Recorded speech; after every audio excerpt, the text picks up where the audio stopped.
السلام علیکم ورحمۃ اللہ وبرکاتہ۔ ہمارا یہ سلسلہ آئیے قرآن سمجھیں عربی سیکھیں، قرآن مجید کا ترجمہ ہلکی سی مختصر سی وضاحت کے ساتھ ساتھ عربی الفاظ کی وضاحت بھی ہم کرتے ہیں، تو اس لیے عربی سیکھنے کا بھی ایک نادر موقع ہے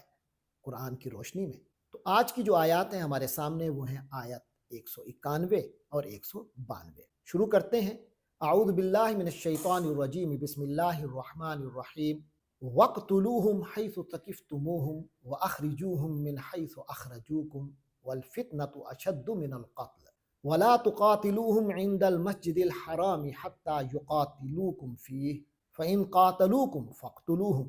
كَذَلِكَ جَزَاءُ الْكَافِرِينَ فَإِنِ انْتَهَوْا فَإِنَّ اللَّهَ غَفُورٌ رَحِيمٌ۔ صدق اللہ العظیم۔ آیت 191 ہے وَاقْتُلُوهُمْ۔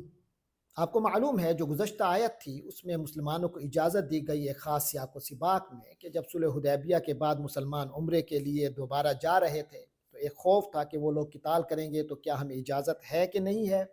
رد عمل دینے کا، قتال کا جواب قتال سے، تو بتایا گیا قتال کر سکتے، کرو، اللہ کے راہ میں کرو۔ تو لہٰذا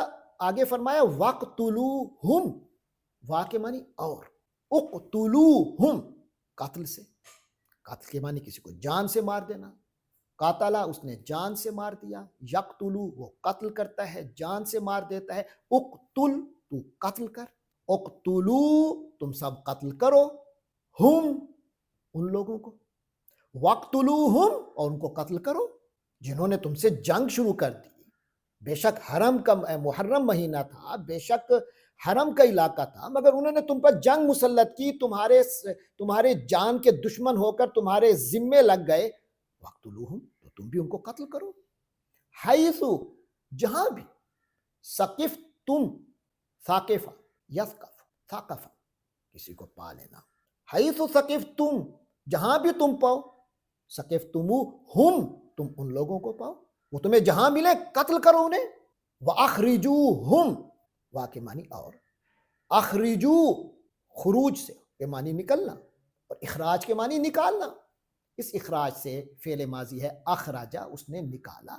یخرجو وہ نکالتا ہے، فعل امر ہے اخرج تو نکال دے، جمع ہے اخرجو تم سب نکال دو، ہم ان کو، وَأَخْرِجُوهُمْ اور تم ان کو نکال دو، من حیث جہاں سے، اخرجو اخرجا، اخرج تو نکال، اخرجا اس نے نکالا، اخرجو انہوں نے نکالا، اس سے پہلے ہے اخرجو تم نکالو، اب یہ ہے اخرجو انہوں نے نکالا، یہ فعل ماضی ہے، کم تم لوگوں کو، من حیث اخرجوکم جہاں سے انہوں نے تمہیں نکالا۔ آپ کو معلوم ہے نبی پاک اور آپ کے ابتدائی صحابہ کرام جو تھے وہ مکہ مکرمہ سے تعلق رکھتے تھے، مشرکین کے ظلم و ستم کی وجہ سے انہیں وہ مکہ چھوڑنا پڑا، انہوں نے مکہ سے نکال دیا مسلمانوں کو، تو اس لحاظ سے مسلمان مدینہ شریف چلے گئے، تو لہذا فرمایا وَأَخْرِجُوهُمْ مِنْ حَيْثُ أَخْرَجُوكُمْ انہیں نکالو وہاں سے جہاں سے انہوں نے تمہیں نکالا تھا۔ آگے ایک اصول بتایا جا رہا ہے کہ وَالْفِتْنَةُ أَشَدُّ مِنَ الْقَتْلِ، کسی کو اس کے علاقے سے نکالنا اور جنگ کرنا کیا یہ اچھی بات ہے؟ فرمایا والفتنہ، ہاں تمہیں جو حکم آ رہا ہے، حکم مل رہا ہے کہ ان کو قتل کرو، تو اس کی وجہ بھی سن لو، والفتنہ تو اصول یہ ہے کہ الفتنہ جو ہے یعنی دین، کسی کو دین سے، اللہ کی اطاعت سے، اللہ کی عبادت سے روک دینا، اسلام کے آگے رکاوٹیں کھڑی کر دینا اور ظلم و ستم شروع کر دینا، یہ تشدد جو ہے اسلام کے مقابلے پر اشد، وہ زیادہ خطرناک ہے من القتل، قتل سے بھی، قتل سے زیادہ شدید ہے، یہ قتل سے زیادہ سنگین برائی ہے، لہٰذا اس موقع پر تمہیں اجازت ہے انہیں قتل کیا کرو۔ وَلَا تُقَاتِلُوهُمْ لیکن یاد رکھو عمومی طور پر یہ حکم ہے کہ لا تقاتلو تم ان سے قتال مت کرو، لڑائی مت کرو، ہم ان لوگوں سے، عند المسجد الحرام مسجد حرام کے، عمومی طور پر یہ حکم ہے کہ مسجد حرام کے پاس قتال نہیں کرو، حتیٰ جب تک کہ یقاتلو وہ بھی قتال کرنے لگ جائیں، کم تم سے، فی اس میں، ہاں اگر وہ اس جگہ پر تم سے قتال شروع کر دیں تو پھر تم ہاتھ باندھ کے نہیں کھڑے رہو گے، بلکہ تم بھی جوابی حملہ کرو گے اور جواباً قتال کرو گے۔ یاد فرمایا فَإِن تو اگر قاتلو انہوں نے قتال کیا، کم تم لوگوں سے،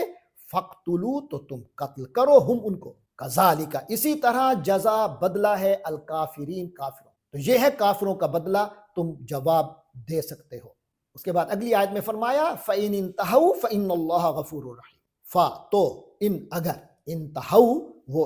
انتہا ینتہی انتہا، انتہا کے معنی وہ باز آ گیا، رک گیا،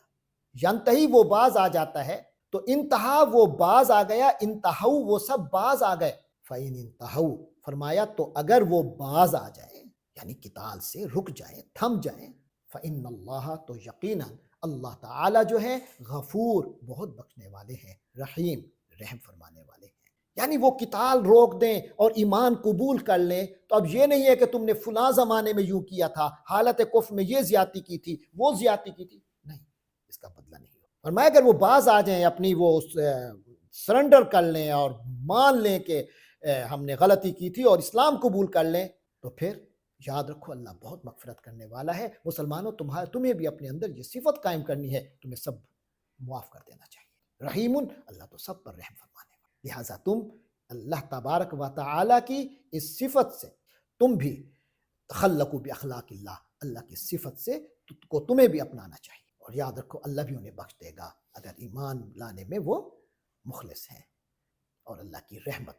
ان پر نازل ہوگی۔ اللہ تبارک و تعالی ہم سب کو اپنی مغفرت کا